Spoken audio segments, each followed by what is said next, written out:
7:03. Bueno, un día muy triste para toda la humanidad. El mundo, desde el día de ayer, desde la tarde de ayer, ha recibido esta noticia con mucha tristeza. El mayor defensor de los derechos humanos en el siglo XX, Nelson Mandela, falleció en el día de ayer a los 95 años de edad. Una vida pues muy prolongada, pero realmente también así muy útil. Un hombre que lo sacrificó todo, absolutamente todo, en aras de sus objetivos. Inspirado en uno de los textos, no solo bíblico, sino uno de los textos que más ha influenciado en todo el devenir de la humanidad en todos los sentidos, no solo en el mundo de los creyentes y de los cristianos. Me refiero al Sermón del Monte, aquel sermón pronunciado por Jesús en respuesta a gente que le seguía después que había hecho algunas curaciones. Su fama de sanador se expandió, y entonces en esa circunstancia, dirigiéndose a esa gente, Jesús pronunció el sermón de la montaña. Ese sermón de la montaña fue la inspiración de Gandhi, fue la inspiración de Martin Luther King y fue la inspiración de Nelson Mandela. Bienaventurados los pobres en el espíritu, porque de ellos es el reino de los cielos. Bienaventurados los mansos, porque de ellos poseerán la tierra. Bienaventurados los que lloran, porque Dios los consolará. Bienaventurados los que tienen hambre y sed de justicia, porque ellos serán saciados. Bienaventurados los misericordiosos, porque ellos obtendrán misericordia. Bienaventurados los puros de corazón, porque ellos verán a Dios.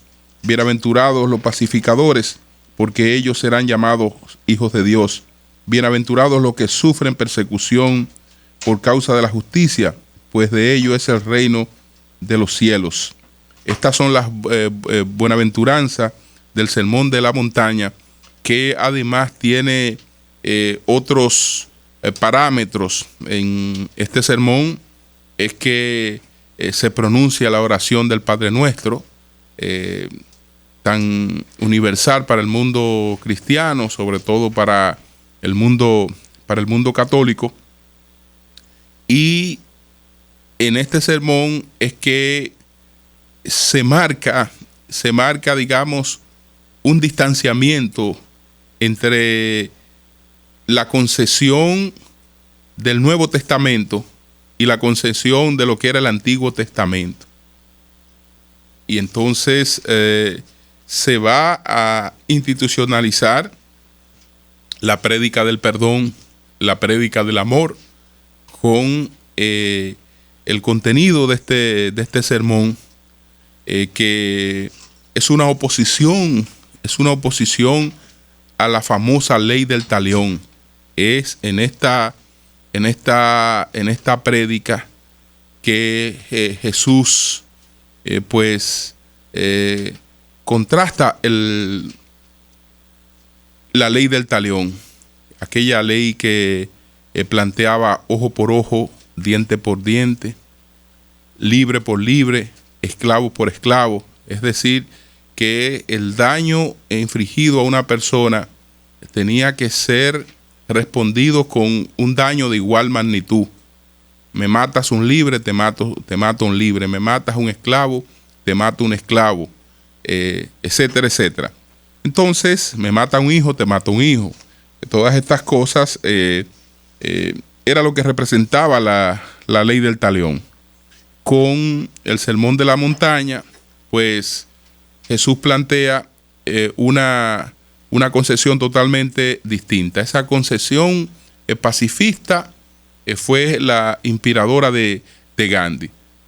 Nelson Mandela era un pacifista, pero ese pacifista, dadas las circunstancias en las que actuó, se vio en la necesidad de crear un instrumento armado para poder canalizar los cambios que quería canalizar, que fue el Congreso Nacional Africano, que tenía un brazo armado. Y después de llegar a la prisión, donde estuvo 27 años, entonces su lucha va a tener un carácter pacífico. Y el mensaje de su encerramiento fue un mensaje pues que acabó con el apartheid, acabó con la segregación racial, acabada, digamos, en el sentido de que marcó un instante distinto, porque hay cosas que, si están intronizadas en la cultura, si están intronizadas en la tradición, no varían. En Sudáfrica hay desigualdad, y en la Sudáfrica de hoy, del 2013, hay apartheid. No lo hay en términos legales, que fue lo que logró Nelson Mandela abolir. Se ha producido una gran revolución, porque en una sociedad gobernada por una minoría blanca, un líder como Nelson Mandela, un líder negro, pudo ser presidente de ese país. Y en la presidencia su mensaje no fue de confrontación, sino de unidad, y contribuyó con la integración de una sociedad, porque no llegó a la presidencia de Sudáfrica a tomar venganza contra los blancos que habían maltratado y esclavizado a los negros, tratándolos como animales, como gente que no eran dignos de derecho, sino que fue tanto a defender los derechos de esos negros como los derechos de los blancos, y su prédica fue la de la integración, ganándose el respeto de toda la sociedad, incluyendo de la minoría pues blanca. Sin embargo, segregación sigue existiendo porque hay varios elementos que tienen que variar para que desaparezca la segregación. Uno de esos elementos son las oportunidades que la gente tiene para educarse. Fíjense que la sociedad estadounidense, que es uno de los modelos democráticos más perfeccionados que hay en el mundo, esta sociedad abolió la esclavitud, mas no pudo abolir la discriminación racial. La discriminación racial pues se mantuvo aún después de la abolición de la esclavitud, y ha ido cediendo con el tiempo hasta que en la actualidad tenemos un presidente negro de origen africano conduciendo los Estados Unidos de América. Pero eso no quiere decir que en Estados Unidos haya igualdad y haya igualdad de oportunidades. Entonces, ¿qué ocurre? Si una sociedad ha tenido solamente a los blancos con las mejores oportunidades para formarse, solo una minoría negra pues disponía de instituciones de élite también, en la que se podían formar, instituciones segregadas también, pero para la mayoría del pueblo no había la oportunidad, no había esa oportunidad. Y entonces eso significa que en el futuro esas desigualdades se van a reflejar. Si ustedes quieren, podemos verlo en función de la sociedad dominicana. Si hoy, por ejemplo, un niño de año y medio de una familia de clase media ya asiste a un centro de formación.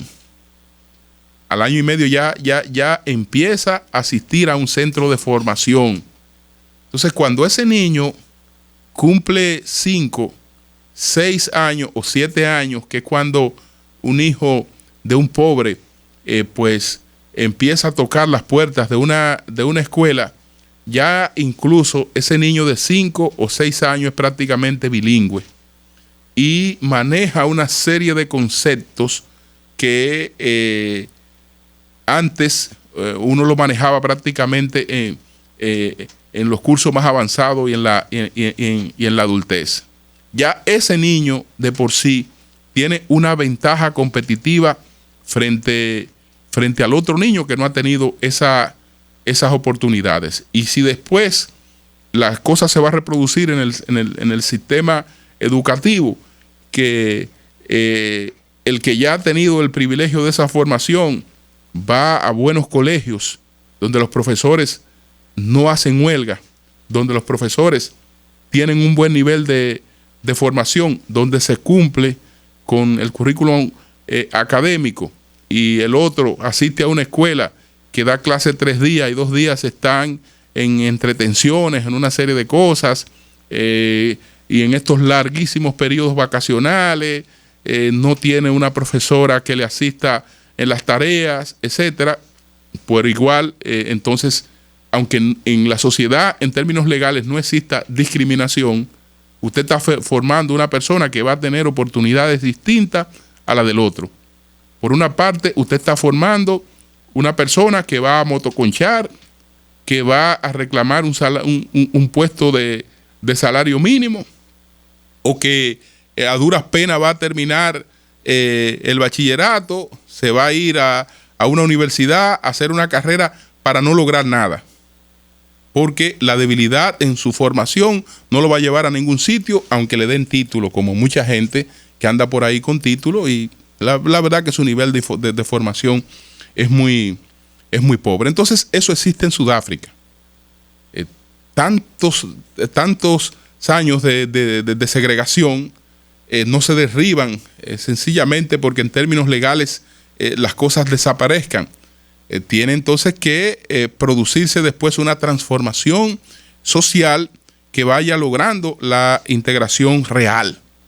Pero si comparamos la Sudáfrica que tenemos hoy con lo que teníamos en el pasado, estamos hablando de circunstancias sumamente diferentes. Nelson Mandela, como ocurre por ejemplo con una figura como Juan Pablo Duarte, pues lo sacrifica todo, hasta la vida familiar. Duarte no tuvo prácticamente una vida familiar, no pudo formar una familia, y a su propia familia la debió sacrificar a extremos de incluso disponer de las propiedades de esa familia, una familia que no podía,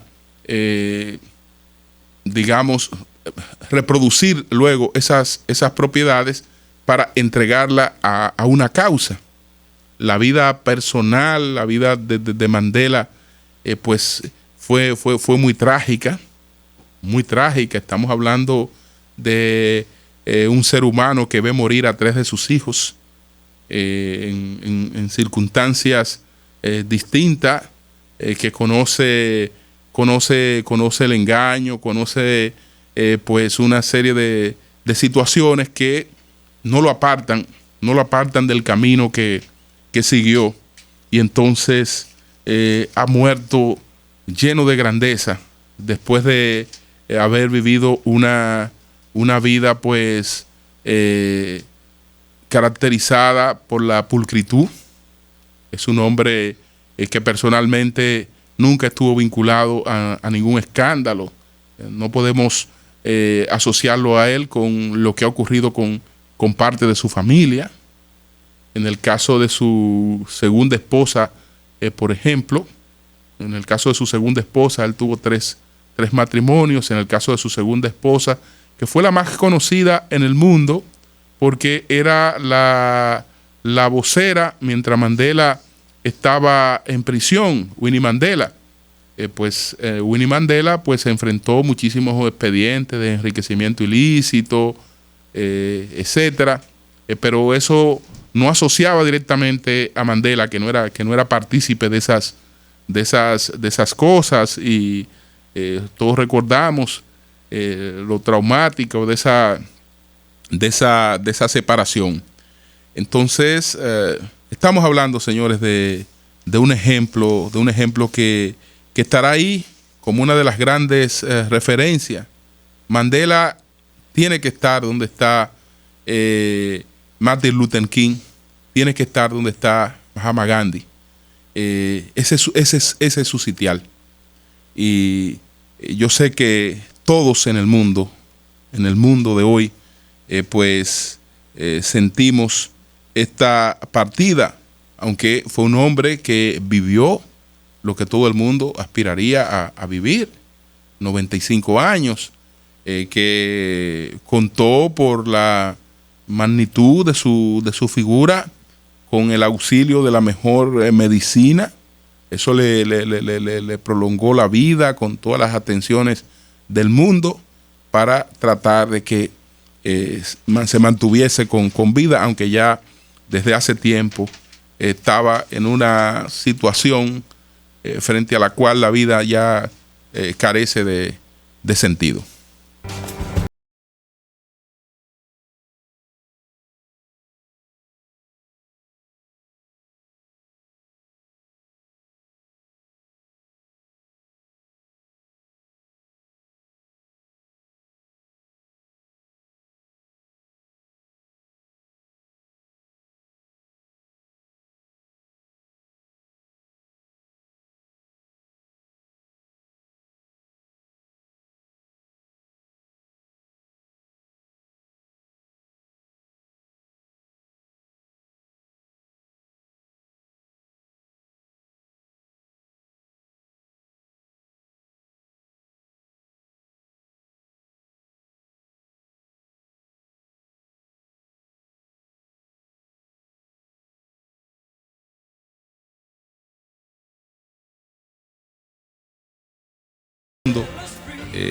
Estaba inspirado en el Sermón del Monte.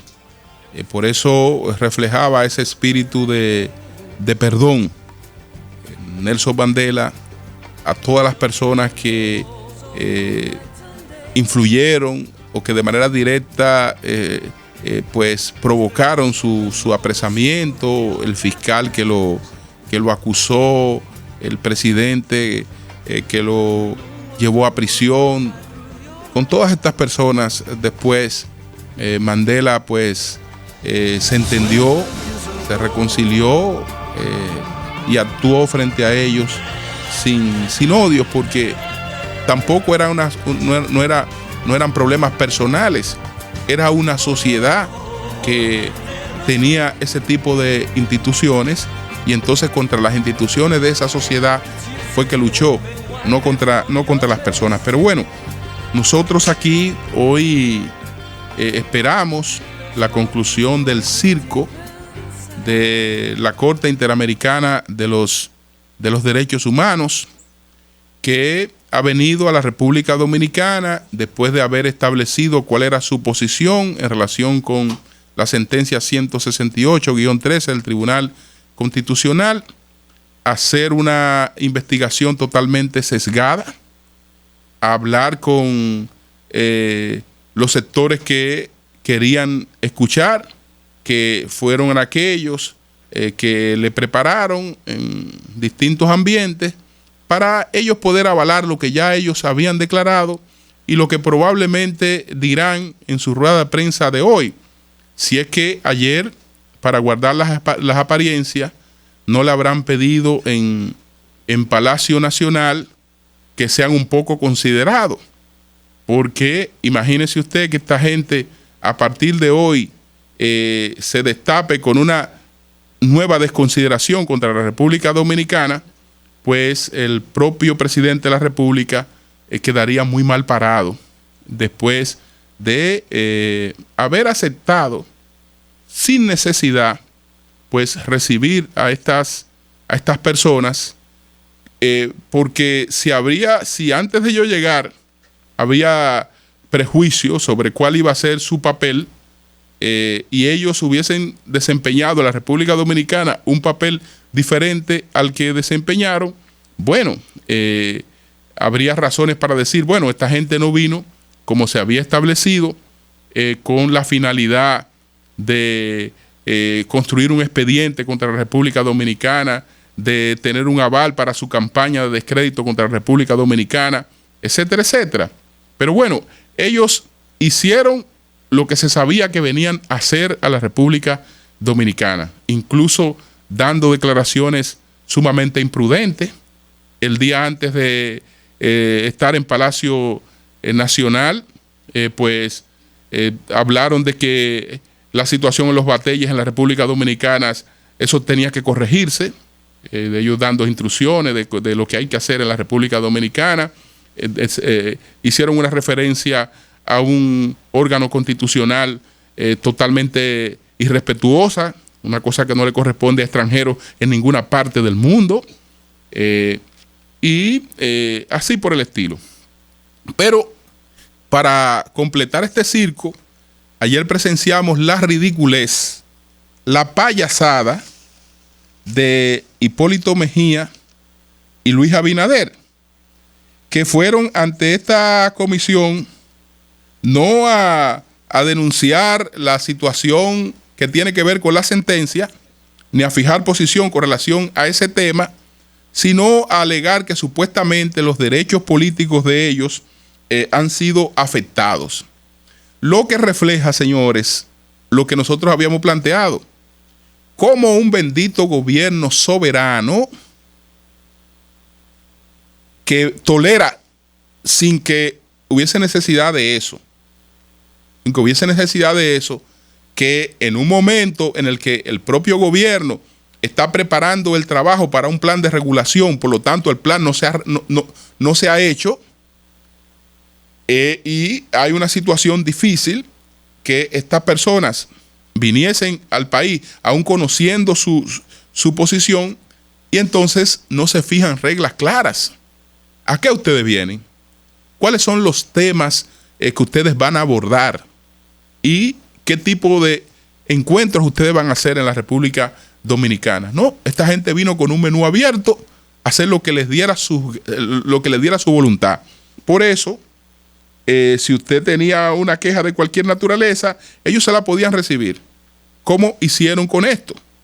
Que desde luego es una ridiculez de Hipólito Mejía, una payasada más de Hipólito Mejía, una payasada más, y de Luis Abinader también, que yo no sé qué ganancia entiende que puede alcanzar en una cosa como esta, pero también por parte de esta comisión demuestra cuáles son sus intenciones y sus propósitos, porque la propia comisión debió establecerle, bueno, pero ese no es el papel nuestro, nosotros no hemos venido a eso, a la República Dominicana, esto no tiene que ver con el tema que nosotros vinimos a investigar y sobre el que se nos permitió venir a la República Dominicana. Pero las cosas ahí realmente no tenían límites, esto no tendrá ninguna repercusión, y sencillamente lo que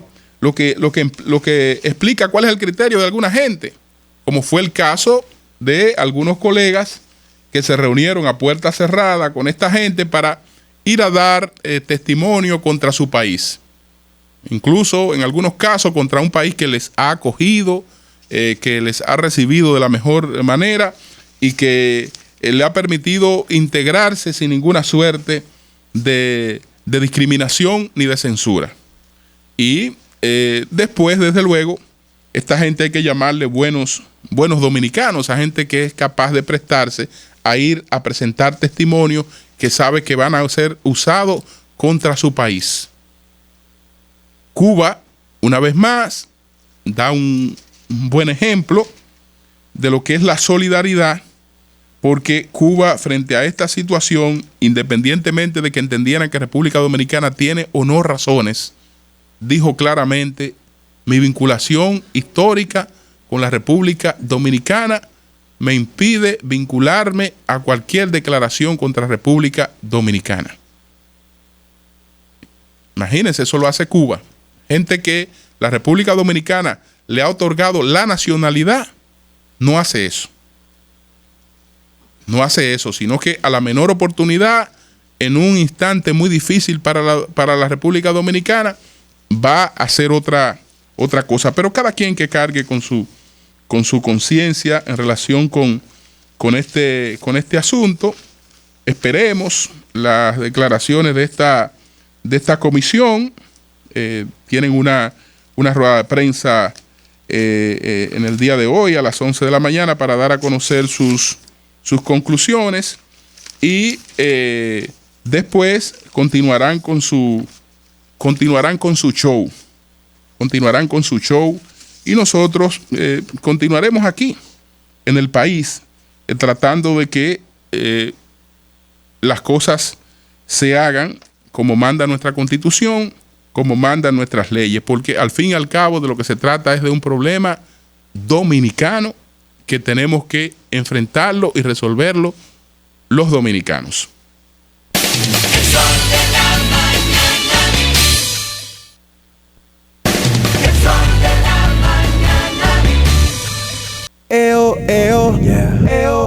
Empieza la Navidad.